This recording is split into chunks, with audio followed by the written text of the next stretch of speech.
I started teaching at Alder Ridge Secondary in early September. A small school in a forgotten part of town, tucked between fog and farmland. I'd taken the job to escape the city, and something else I wasn't ready to name yet.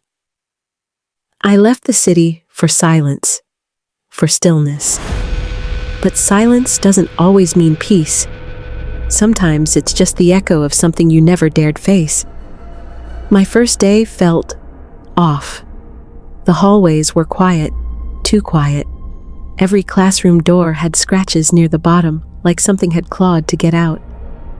Still, I told myself it was just an old building. I wanted this fresh start to mean something. My homeroom class was small, 12 students, attentive, polite, but quiet. In the hallway mural, one child's face had been painted over in thick gray. I thought it was vandalism, but every time I walked past, more of the faces started to fade. On the second day, I started noticing something strange. I'd call roll, and there was always one name written at the bottom of the list in red ink, Rowan Liddell. I never said her name aloud. It wasn't on the official school system, but every day, there it was again, handwritten. And each time, the handwriting changed, like the name was being rewritten by someone different or something. I asked my students about her. No one answered. But every time I said Rowan, the room would go silent, like I'd said a curse word. I started paying closer attention during lessons. In the third row, back corner, there was always an empty chair. Except, sometimes I'd catch it rocking slightly, or turn toward me, as if someone had been sitting there, just seconds ago. Then came the homework assignments. One morning, I found an essay on my desk. No name, no handwriting I recognized. The paper read, "Miss Whitlock forgot me. Miss Whitlock said I wasn't real. Miss Whitlock will remember." I looked up. Every student was looking down, except for one. A girl I hadn't seen before. Pale, wet hair, eyes like mirrors. She smiled at me, and then she wasn't there. I started seeing her everywhere. Rowan. Not in the halls, not in the classroom, but in reflections, windows, TV screens, the stainless steel handle of my thermos, the dark glass of my microwave, just the shape of her, out of focus, always watching, never blinking. I stopped using the mirrors in the staff bathroom. I didn't like the way they looked back. My reflection didn't blink when I did. I thought I was losing it, until I pulled out the old attendance book from the main office storage. There she was, Rowan Liddell, listed under Class 2C. But here's the thing, there is no Class 2C. That room was condemned after a fire, 13 years ago. I went down to the archives, found a box, no label, no index. Inside, yearbooks, faculty reports, disciplinary files, and a charred corner of a class photo. The photo was melted down the middle, but you could still see her. Rowan, standing at the edge, wearing the same dress I'd seen in the reflection. The photo was dated 2011. The fire happened in April that year. A teacher locked the classroom door from the inside. 19 children trapped, 18 recovered. Rowan never found. There was something else in the box. A red ribbon, knotted, frayed. It smelled faintly of smoke. I brought it up to Principal Reeve. His face went pale. "Where did you find this?" I told him. He whispered, "That room doesn't exist anymore."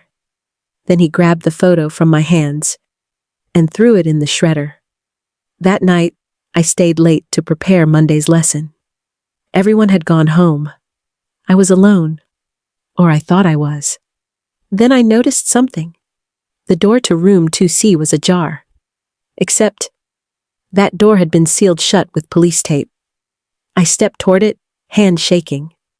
And just as I touched the doorknob, I heard it. A faint voice, childlike, barely a whisper. "You forgot me, Miss Whitlock." I turned and ran. But behind me, I heard every door in the hallway slowly creak open, one by one, and the sound of tiny footsteps following me. Later that night, I stayed up staring at that photo. My hand was shaking, but I couldn't let it go, because the version I held now wasn't the one I brought home. In this one, Rowan's eyes were wrong, like the photo had captured something she didn't want seen, and worse. There was a shape in the background of the photo, a tall, black silhouette standing just behind her. No face, no features, just void, watching me. The next day, I skipped class and went back to room 2C. This time, the padlock was missing. The door was wide open. Inside, the room had changed. There was no desk, no chalkboard, only a mirror, floor to ceiling, and on the mirror were dozens of handprints, child-sized, some smeared, some clawing outward. Then I saw her, not in the room, in the reflection. Rowan, standing behind me, bruised, wet, her mouth sewn shut, eyes empty, but pleading. I turned around. Nothing. That night, I heard the front door creak open at exactly 3:16 a.m. I didn't move, just lay frozen in bed, heart thudding. The hallway light flickered once. Then I heard footsteps, bare, software childlike, walking toward my room. I wanted to scream, but I couldn't even blink. The door slowly creaked open. She was standing there, not moving, just staring. And this time, she spoke, her mouth still stitched shut, but the voice came anyway. "You let me disappear. They all did. So now, I take their faces." She stepped closer, and in the mirror behind her, I saw myself standing in the classroom, seat 3B behind me, filled by a child with no eyes, scribbling in red. The class was full, but no one had a face anymore, only names. Names scratched into the walls of room 2C. I don't teach there anymore, but I still hear the bell sometimes, in my dreams. And when I wake up, there's always an extra desk in my house, always occupied. And this morning, the child at the desk was humming. It was the same lullaby I heard in the lounge, but now I remember the words, not just from the essay, but from that night when I stood in room 2C, when the walls whispered, when the mirror cracked, and the handprints began to bleed. I remember her voice, even though her mouth was sealed shut. "You forgot me. You all did. So now I write my name in red until no one forgets again."